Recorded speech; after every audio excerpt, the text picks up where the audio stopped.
কামারদের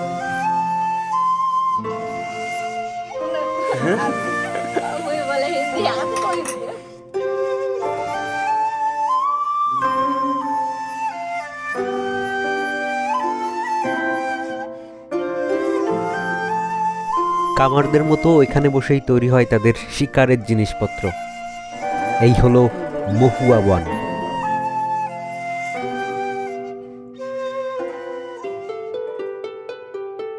আমি চলেছি ভারতের ওড়িশার মালকানগিরি ডিস্ট্রিক্ট এলাকা দিয়ে। আজ যাব এখানকার গ্রামগুলোতে, যাব আদিবাসী মানুষদের বাড়ি, কাছ থেকে দেখব তাদের জীবন জীবিকা, তাদের খাদ্য, এবং শুনব তাদের দারুণ এক ভাষা। এই পথের অদ্ভুত এক আনন্দ। পথ কোথাও নেমে গেছে অনেক নিচে অথবা উঠে গেছে উপরে। যেদিকে তাকাই পাহাড় আর পাহাড়, কোথাও পাহাড়ি পাথর ভর্তি নদীর উপরে সেতু, আবার কোথাও পাহাড় কেটে তৈরি করা হয়েছে রাস্তা।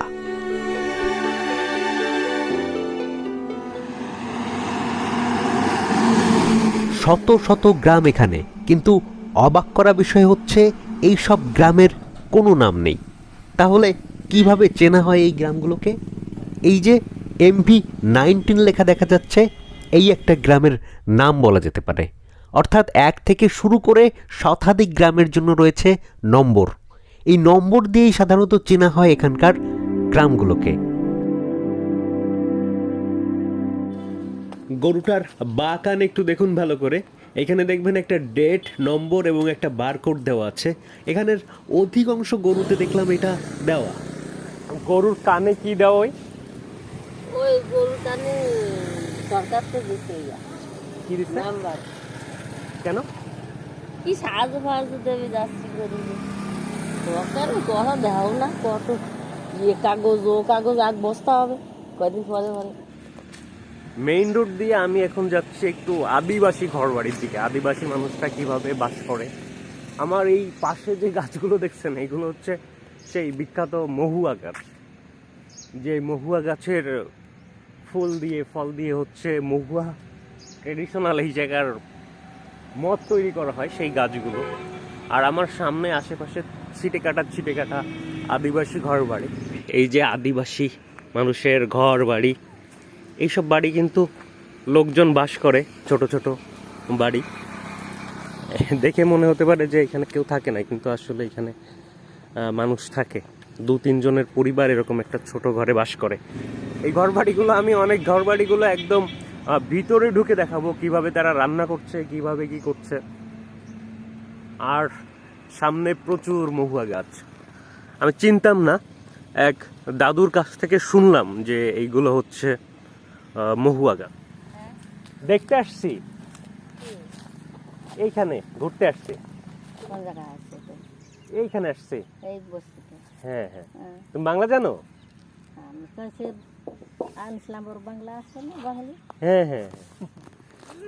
এই কারা? এই কি নাতি?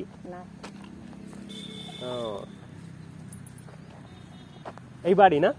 বাড়ি কে কে আছে? আছে তো ওই দিকে কাজে যাইছে। কে কারা? বুড়া মায়া বড় বড় দিকে আছে। চুড়িগুলা তো খুব সুন্দর, তারপর মালা সুন্দর লাগছে খুব। এই গ্রামে আইছি তুমি? হ্যাঁ, এই গ্রামে আইছি।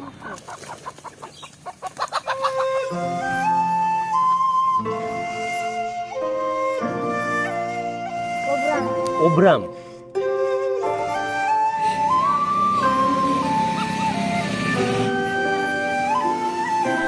এবার আমরা যাব এখানের অন্য একটি ঘরে, যে ঘরটি তৈরি করা হয়েছে পাহাড়ি জঙ্গলের একদম গা ঘেঁষে।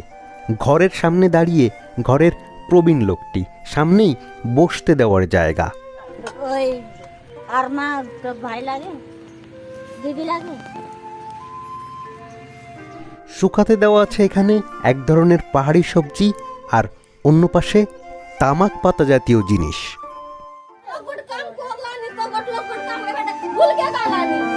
কি রান্না করতেছো? আমি একটু দেখবো, ভিডিও করি।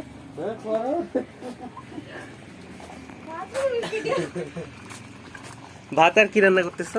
আচ্ছা, জুতা রাখা না, আমি ভুলে গেছিলাম, জুতা এখানে রেখে যেতে হবে, সরি।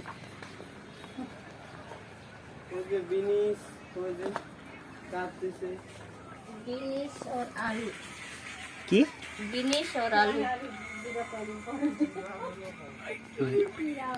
বিনিশ হচ্ছে কি? তুমি বিনিশ, তুমি কি বাংলা তরকারি। জানো নাকি? नहीं जानने ও হিন্দি হিন্দি হিন্দি না? টমেটো না? ये लाओ की तरफ न आलू वही बोले हिंदी आते कोई भी बोलवा दे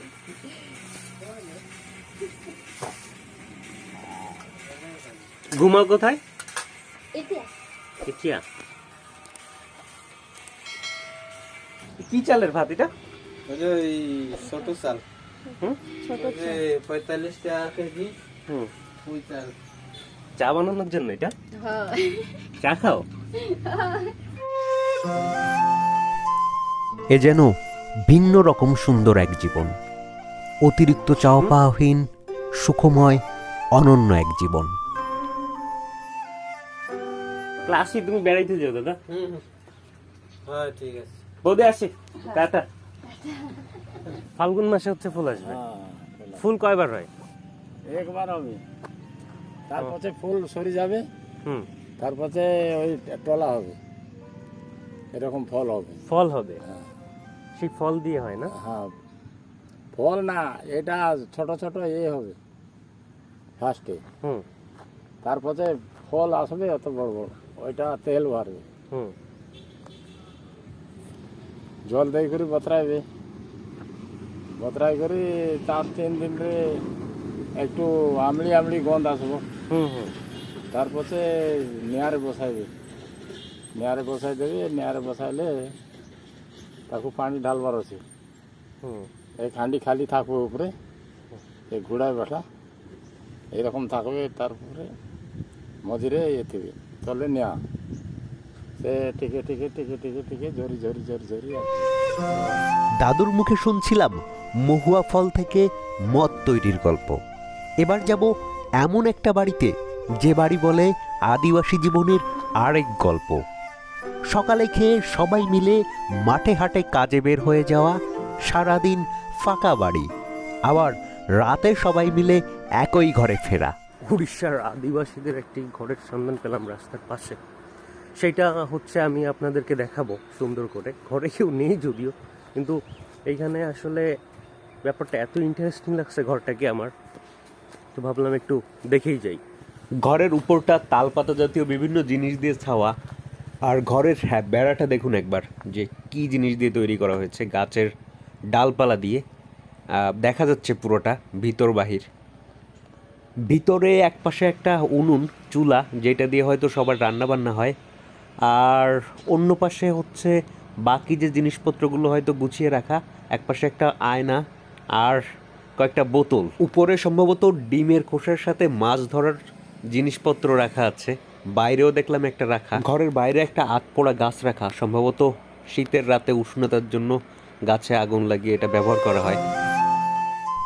এই অঞ্চলের অধিকাংশ সম্পত্তির মালিক কিন্তু এখানকার আদিবাসী জনগোষ্ঠী, কিন্তু তাদের জীবনযাত্রা দেখে বোঝার উপায় নেই যে এই বিপুল সম্পত্তির মালিক তারা। শুধুমাত্র জীবন বাঁচিয়ে রাখার তাগিদে অতিরিক্ত প্রয়োজন যে জিনিসগুলোর, শুধুমাত্র সেগুলোই ব্যবহার করেন তারা। স্থানীয় লোকদের কাছে শোনা যায় অতিরিক্ত চাহিদাবিহীন, সহজ সরল ও সুন্দর তাদের জীবন। শেষ করছে এখানে, দেখা হবে নতুন কোনো ভিডিওতে। আমাদের সাথে থাকতে চাইলে এই চ্যানেলটি সাবস্ক্রাইব করতে পারেন, আর লাইক শেয়ার কমেন্ট চাইলে করতে পারেন। ভালো থাকবেন, ধন্যবাদ।